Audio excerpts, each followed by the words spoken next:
we're doing an expose on the BBC, which should be interesting to everybody. Hopefully I'm recording. I know Jana's recording. For some reason my Skype keeps coming up recording finished, but I'm sure that's just a glitch. So we're moving quickly to what happened, Jana. I'll go through the story of what happened to me on Sunday. Yes, a very relevant social story. Take it away, Chris.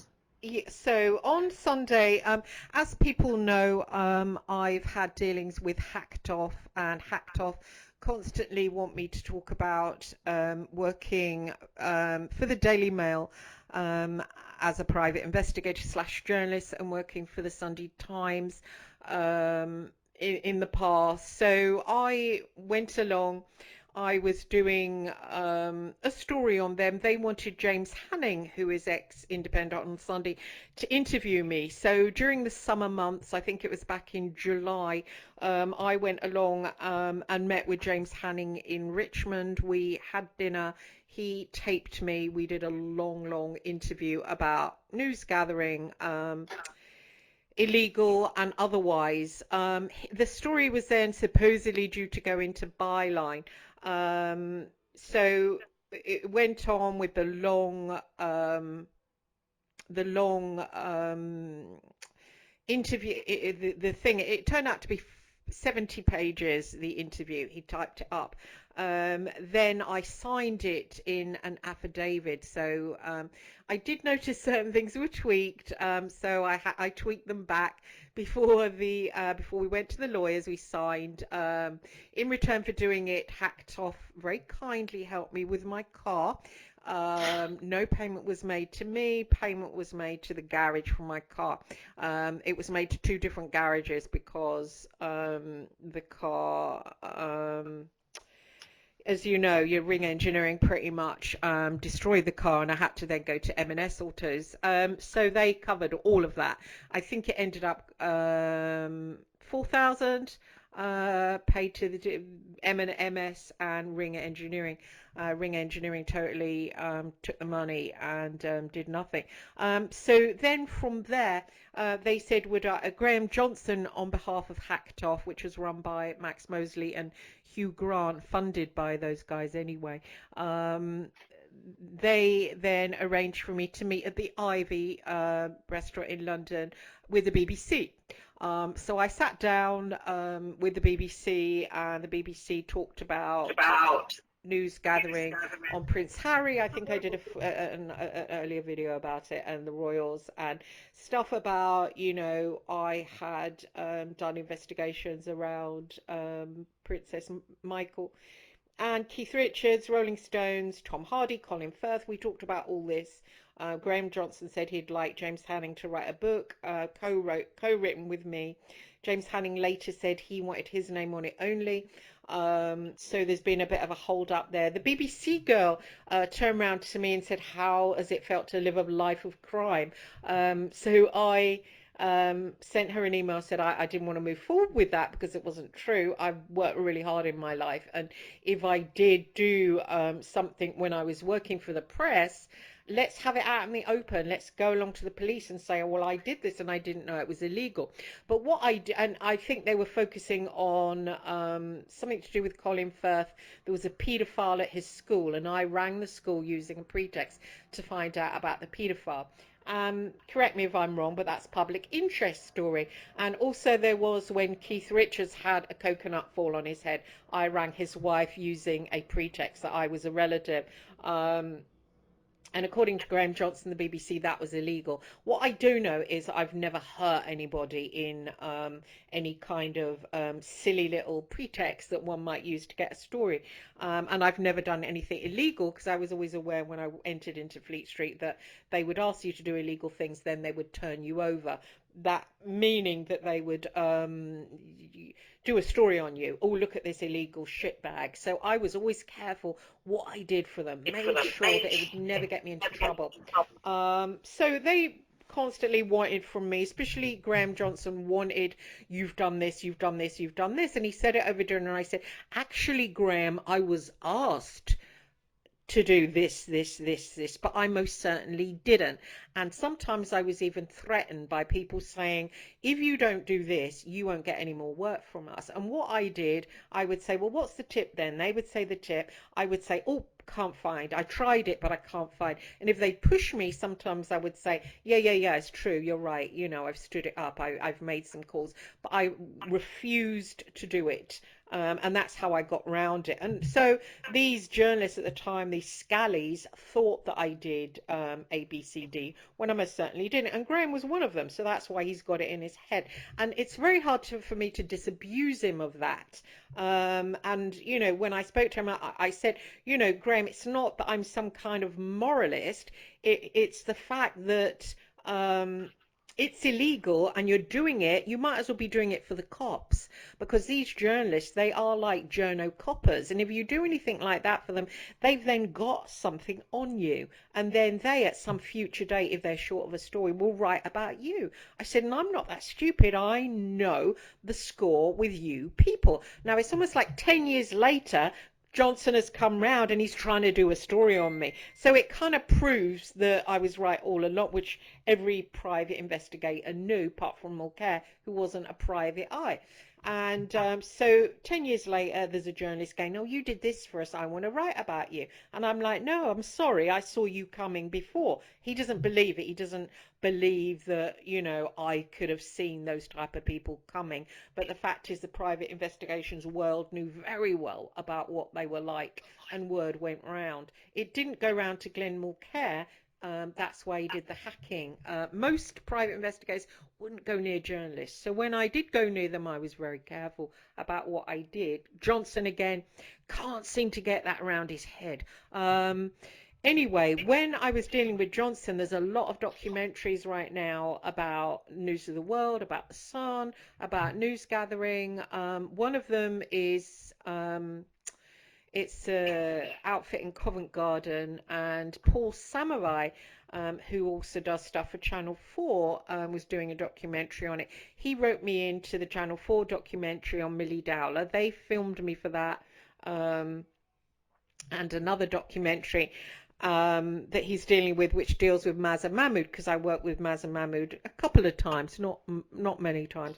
I didn't like the way he worked, and so when I was out with Paul Samurai, told me a story. He said, how dare Graham Johnson talk to you about that when you didn't even do it, when he paid a guy £50 to a young teenager. He paid him £50 to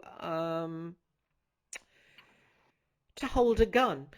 Seemingly, BBC Panorama hired Graham as a freelance reporter, to do a story about young people with guns, machine guns and big guns around Liverpool.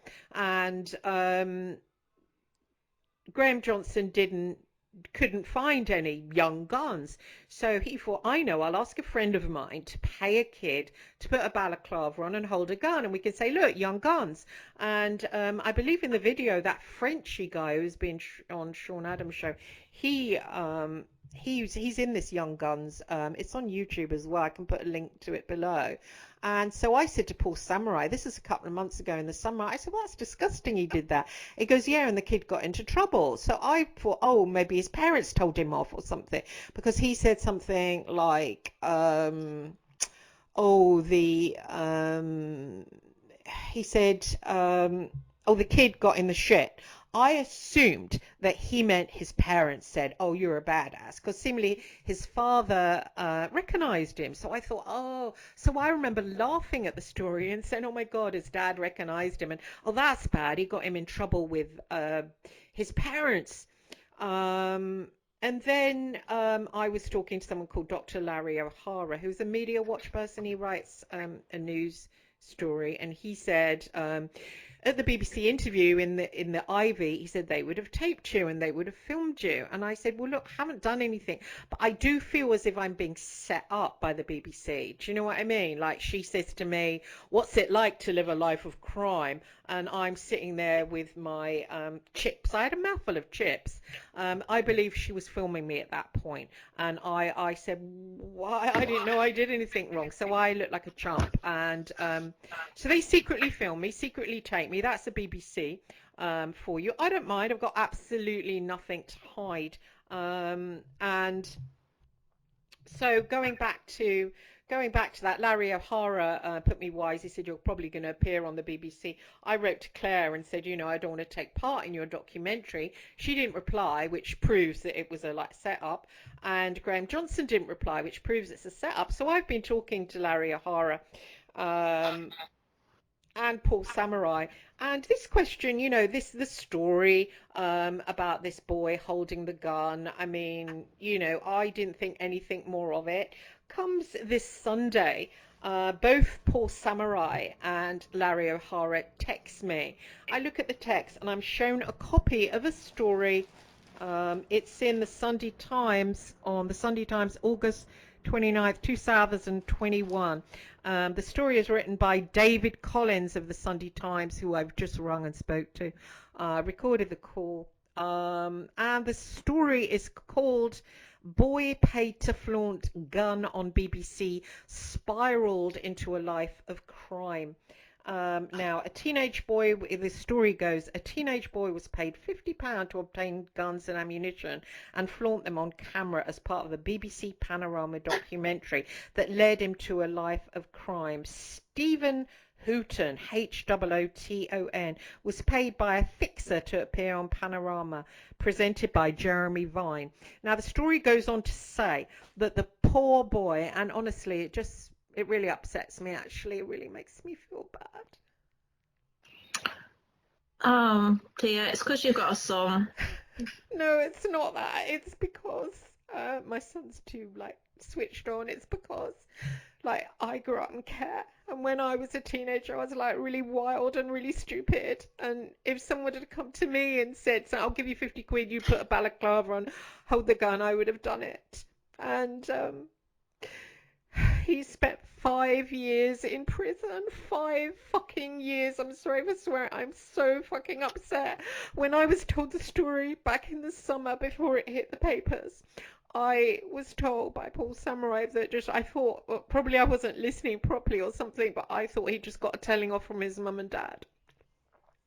But what happened, after it was aired on BBC Panorama, his father said, oh, that's my boy, and grassed him up to the police. It's kind of strange, but I guess he thought he was doing it for his own good. And what happened when the police investigated it, the BBC, this is appalling, they said, oh, it's nothing to do with us. No, we didn't. Now, I've heard from Paul Samurai that they disciplined the producer on it, a guy called Darius. I've written down his second name. And his address. They disciplined him, and they disciplined Graham Johnson. They said, right, we're never going to use you on Panorama, according to Paul Samurai. Now, Dr. Larry O'Hara, he had a contact called Jo Hart, and Jo Hart at the time was hanging around with Graham Johnson, and he knew about what had gone on. He was a witness to it. Darius Barzigan, he's called. And Darius was staff Panorama at the time, and he was told to get lost because he'd done it. So basically, the BBC knew it had gone on, and they covered it up rather than stepping forward at the time when there was a young working class boy, but because he's working class, he's a peasant, so it doesn't actually matter what happens to him. A 15-year-old child, they stood by knowing that Johnson had done this, and rather than own up to it and say, oh, we're very sorry, a freelancer has done this, you know, we're sorry, we're going to discipline him, they stood there and they said, oh, we don't know anything about it. So I'm really, actually, I feel really sick. I'm so upset. I just phoned I need to breathe a little bit. I just phoned David Collins from the Sunday Times, and I said to him, first of all, do you know Graham Johnson? Now, I haven't got a beef with Graham Johnson. I quite like Graham Johnson. When I saw him 2 weeks ago, I gave him a hug, but he did use, he's ex-News of the World. It was all about, in the News of the World, it was always about scamming, lying, blah, de, blah. And this thing of paying people, I mean, he did things like paid somebody to dye their dog purple and then say, oh, look at these mad people that dye their dogs. He was also, Rebecca Brooks told him to go and film The Beast of Bodmin Moor. And what they did, they couldn't find The Beast of Bodmin Moor, and Rebecca Brooks went, oh, we're going to sack you, idiots, you don't know. Can't you find this Sorry. beast of Bodmin Moor in Cornwall? So what they did, they went to a zoo and put the camera through a black panther and said, look, we captured the beast. Weeks later, after it appeared in the paper, somebody said that's the panther from the zoo, and Rebecca said, oh, one of her journalists has cheated me, and sacked him. So Graham Johnson was sacked. He's since he's written a lot of books on gangsters. He's from Liverpool. He's very well connected with gangsters. And I suppose I'm putting myself at risk of getting a kick in. But I used to write about the Real IRA. I used to write about the UDA. I've hard men too. I was bullied as a kid. I collect hard men. So literally I've done them favors. So I don't want to be threatened. I don't want someone coming around giving me a kick in. I'm not exactly a victim sitting here. I'm not going to be his victim, but I'm not going to shut up about it. No, I rang David. I said, do you know Graham? He said, well, no. And then after I'd finished telling him, he said, well, there's a barrister that's upset about this. And I said, well, who's the name of the barrister? He said, well, I can't really give you the name of the barrister. And I said, look, are you going to do a story on it? And he said, well, if I could prove that the guy Darius was disciplined by the BBC, then I can. He said, but actually, he said, I feel really bad shitting on other journalists. And he said, I know Graham, and I like Graham. And I like him too. But, it's all very well us all liking Graham. He's charming. He's good looking, but he's working for Hacked Off. Hacked Off are funded by Hugh Grant. Now, Hugh Grant could give this boy a couple of £1 million. Now, I'm not being funny. If you're 15, you go to prison for 5 years. Aren't you due a couple of £1 million? Well, the whole thing is a disgrace, and I think if it was anybody else, they wouldn't have been able to get away with it. But because it was a young working class boy, I sheer classism, it's exploitation, it's disgrace. Lost 5 years of his liberty, and a crucial 5 years, education, apprenticeships. He was behind bars. Also, somebody could get a story for their documentary. Oh, disgraceful. And the Stephen French guy, I was trying to contact him. I don't know if anybody knows him or can contact him, or anybody's got contacts down there in Liverpool. I did try and contact Darren G. He's been on my show. So if anybody is listening to this and has got contacts, please come back to me. What we need to do is contact Mel C and get him to talk about this for the sake, he's already got into trouble. So for the sake of it, stand up, and hopefully Jo Hart will come forward. Larry O'Hara can come forward, speak to the barrister. So can Paul Samurai. All these people can come forward. The producer Darius Barzigan can come forward, and they can, I don't think what Graham Johnson did was criminal. At that time, back in those days, that kind of news gathering wasn't frowned upon, I think probably Graham didn't realise, obviously he's not, he's got children of his own.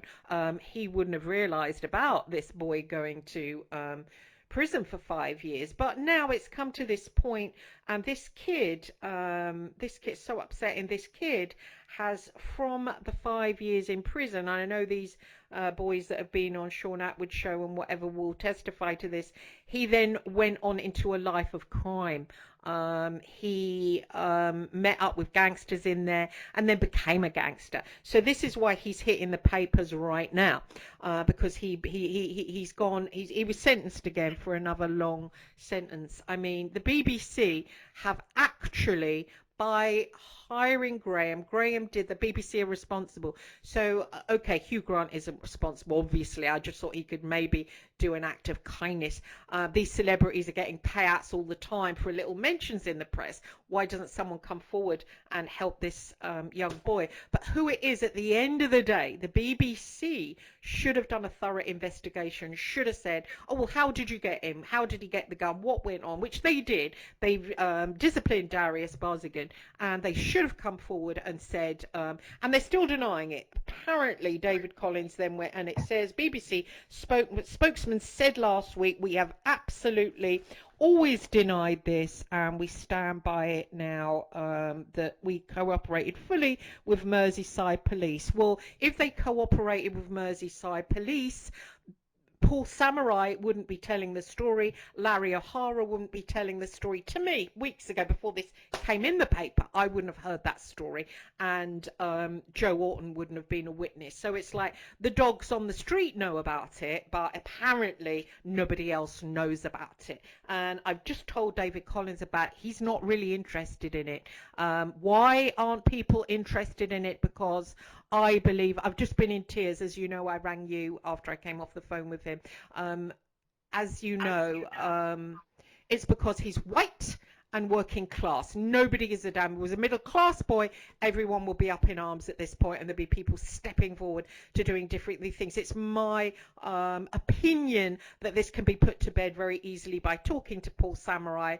I don't know if he wants to come forward. He doesn't need to come forward. Somebody can say to him, well, sorry, you need to. It's not a will you come forward. Speak now. You know, he told me the story, and Larry O'Hara and the witness Jo Hart to come forward and to get together with the male C guy who was witness, the gangster who actually handed him over the cash, if in fact that did go on, and the BBC then to talk about Darius Barzigan and why he was told off about it, and fess up, you know. But people have this view, because he's white, working class, he's trash, and so it doesn't matter that he spent from 15 to 20 in a man's prison with hardened gangsters. He might have been raped, anything might have happened to that poor boy, and now he's living a life of crime. Oh, but it doesn't matter, because he's white and he's working class and he's a throwaway, and there's nobody sticking up for this this particular group, you know. I actually thought he was a black boy at the time, and I thought, you know, oh well, this will be easy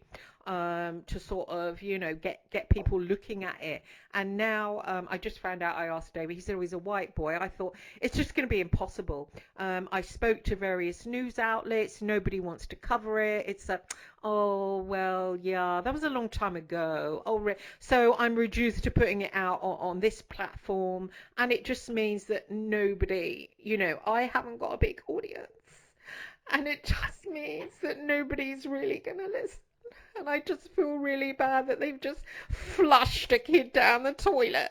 The BBC have flushed a kid down the toilet, and they come and, you know, they're poking around about illegal news gathering by the Daily Mail, and let's get the Daily Mail, and they're obsessed with the Daily Mail, the BBC. They will do anything to get at the anything to get at them, but they don't, you know, they've ruined a boy's life, and they won't pay him a couple of million. They've got money. They've got money. They can step forward and say, this is a big mistake, we're so sorry, here's a couple of million to that kid, you know, that's just had his life just flushed down the toilet, and God knows what he went through at 15 years of age in like a man's prison. I don't know if it's Belmarsh or Wormwood Scrubs, but I mean, what? Well, he'd go to youth offenders first of all. He'd go to something like that. But yeah, he's been in the prison system, and then on to a prison, and you know what those places are like. I mean, you hear yeah, I've been in them. You hear these people on Sean Atwood talking about, and they don't really sound like Darren G and that Frenchie person he was in, Stephen French, he was in that documentary, and it's like, you know, now he's just been sentenced again for a long time. But you know, but what life can he have? I mean, when you're betrayed so badly by the system in that way that you hold back and a media person tells you it's okay, so you do it, and next thing you're in there, he must have had his whole life spun. People like that not being honest. It's almost like the government not being, well, of course, we know that they cannot be honest, but to teach a kid something like that, that corruption is so high up, that must have destroyed him. Why didn't they just kill him? Why didn't they just kill him? Sorry, I'm so cross. Well, I mean, there's a few questions here, isn't there? I mean, basically the BBC created a gangster. I'd like to know where the BBC got their hands on guns and ammo. That's a new one for the taxpayers, the licence payers. But this is about exploitation of young people, especially in Liverpool and the gangs. It's like I was saying to you, I've met a Liverpool gang member in prison. I wasn't actually in the prison. I hasten to add, I was a volunteer for the government. And he told me stuff about gang life. And it's basically gangs of armed teenagers, but they're teenagers. So they've got adults that are exploiting them, and they're doing terrible things to each other. And this is yet another example. Well, this is the BBC, and the fact is, if there is investigations to be done, you can't set up a story. You have to, investigate. And this was what went on at the News of the World. The News of the World couldn't investigate their way out of a paper bag, but everybody said, "Oh, they're great investigators. They're great." It made me laugh when I got there because they didn't know how to do shit. And amazingly, they got into phone hacking, and they got into phone because they couldn't investigate. And I remember they set up an investigation department that was based on work that I had done. Greg Miskey was in there, Terania Harris, and they couldn't do anything. And I remember going in there and just thinking it's like carry on spying. I mean, it was just the things that they did, to find out. And the reporters didn't know how to do anything, and the reporters were bullied. And so the reporters learn how to make things up, how to invent stories. And, Graham is one of those people. I mean, he went to prison, I believe, or perhaps he got off it because he did, a little bit of phone hacking. But now he's crusading with Hacked Off. And you didn't mind. I said, Graham, I don't mind fessing up of what I did, but you keep saying I did things. Well, actually, I didn't.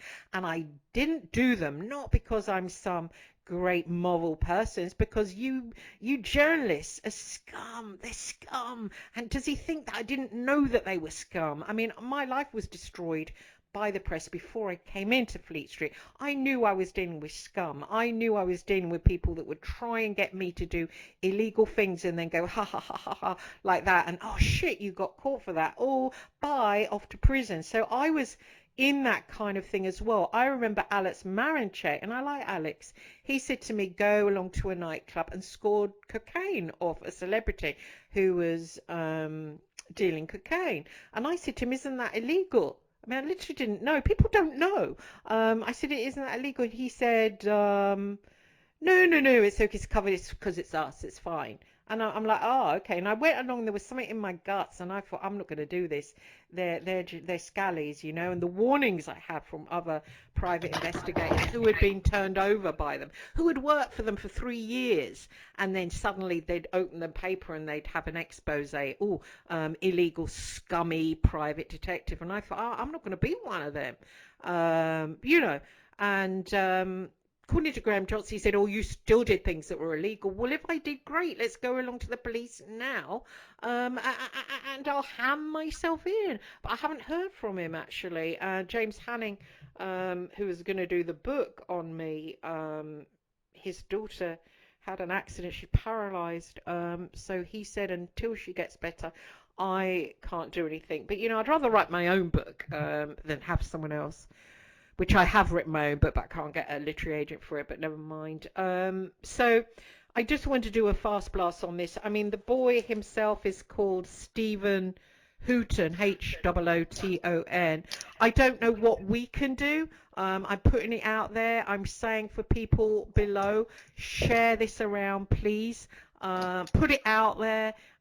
Let's try and do something. There's a barrister, apparently, I don't know who it is, that wants to find out that what went on. And let's call on Graham Johnson to step forward and say, yeah, it's news gathering. I did wrong. I apologise. Again, it's not criminal, but let's get the BBC to get Stephen Hooton compensation. He deserves a lot of compensation. He's back in prison again for this life of crime. And why should he be? You know, why should he be? Let's get somebody, an actual journalist, because I'm not being funny, David Collins. I just spoke to him. He said, I don't want to shit on other journalists. Well, that's lovely. That's sweet. But let's get somebody out there that cares. I know nobody cares about working class white people, but let's try and find a journalist with a high platform that cares. That can push this story out there, that can make it bigger, that can flush it out, to get Stephen out of prison and to get Stephen the help he needs, because he needs help. I don't know how to get in contact with him. Also, if there's somebody below that can get me contact with him, that would be helpful. He probably met Graham. You know, Graham was very hands-on. We went to a Real IRA meeting together. He wanted to go undercover. He was very hands-on. So the boy probably met him, but probably doesn't know, you know, what to say to anybody, or who he was called, or whatever. And just to say also about this, I know this puts my life in danger. I don't care. Anybody comes at me, I'll come back at them, okay? And please read in for the kill and who I know, because I know people too. So there we are. So let's gather the witnesses. Jo Hart, please come forward. Larry O'Hara, please come forward. Paul Samurai, please come forward. And please, somebody help Jana and I with this story, as we have a small channel here. It's not a professional journalistic channel. I'm just putting this out, and hopefully someone will pick it up and run with it, and not just bury it, and not just have this buried, because that boy deserves compensation. He deserves to come out to a house. He deserves, I mean, it's not a year, it's 5 years. Celebrities get payouts of millions for just having a little mention in the newspaper. And Hacked Off, Graham Johnson, is working really, really hard. He worked with me. Oh, let's get Colin Firth compensation, or let's get Tom Hardy compensation. You know, but what about, Christine spied on Tom Hardy. Let's get compensation for that. Oh, Christine ran Colin Firth's school. Let's cut compensation. Why? Because Tom Hardy's powerful. Colin Firth is powerful. This Stephen Hooton, working class family, not powerful. Therefore, it doesn't matter about getting him any compensation, not even a couple of £100. I'm saying this. I don't know about you, John, but don't you think this boy deserves millions? Yes, I do. Yeah, because it's clear discrimination and exploitation, like I was saying. I mean, it's all about wealth, money, power, status. If you've got that, then you can get away with things. You can get your just rewards, can't you? But if you're one of us, you're nothing. And doesn't the BBC want to do good? You know, I'm really naive with this kind of thing. Yeah, right. It's so bad, isn't it? It is. It is so all bad. that caring about all the celebs, and somebody upset a celebrity, and you know, this. And I'm not talking about people like Brian Harvey and ruining their lives. But again, you see, Hacked Off haven't helped him. But why? He's working class, isn't he? And he's not got any power right now. That's why. Ooh. Well, but he's trying to expose things, isn't it? So they won't touch him with a 10-foot pole. Well, he was set up. He was set up. And yeah, he was set up. Yeah, he deserves millions of payouts. But again, you know, I mean, they're not doing it, but they would rush to help others, you know. And I'm all for people helping. You know, I like Tom Hardy, who used to hang out with his mother. I like Colin Firth, you know, but it's like people that have really had their lives ruined, and if they're white, working class, but it's like they're trashed, so it doesn't matter. And you know why? It's because they haven't got a voice. Well, it makes children in need completely redundant, doesn't it, when we find out they've done things like this? I mean,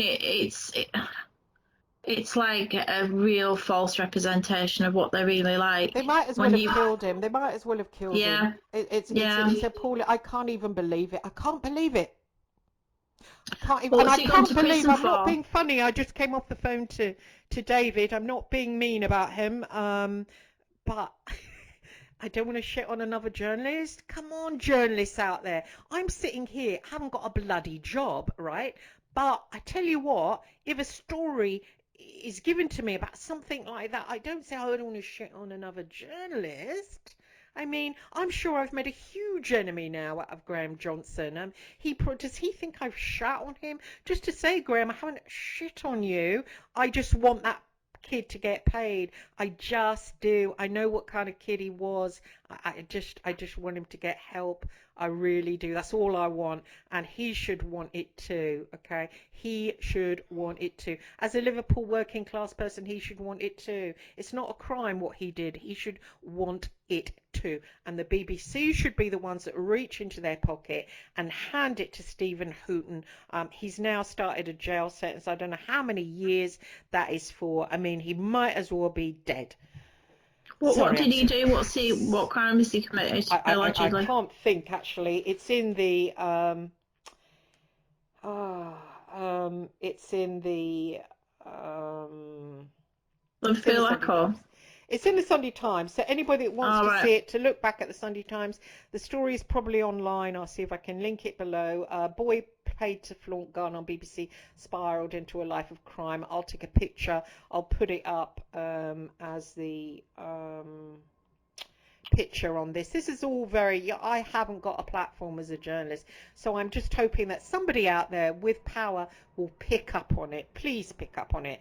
Anybody, even if it's, one of these Liverpool gangsters turn reform that picks it up, whether it be Darren G, Stephen French, or any of those guys, pick it up, please run with it, get it out there. Let's just help this boy get the payout he deserves from the BBC. I've never even come across a story in all my life of somebody that deserves compensation more than he does.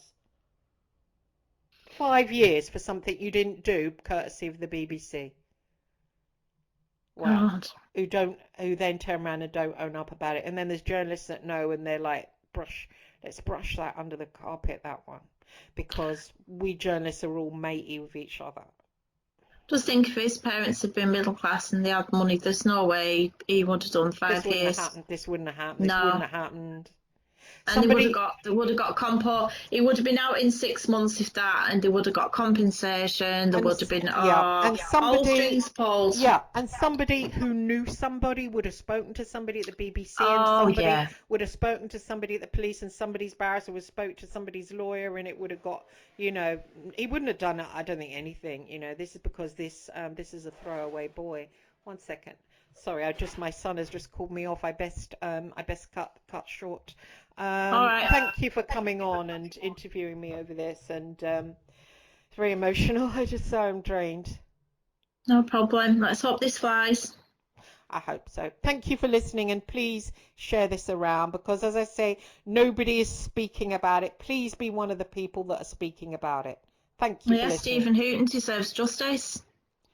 Just as much as anybody else. I love that. Justice for Stephen Hooton. Yeah, he does. He deserves justice. He was a kid. God.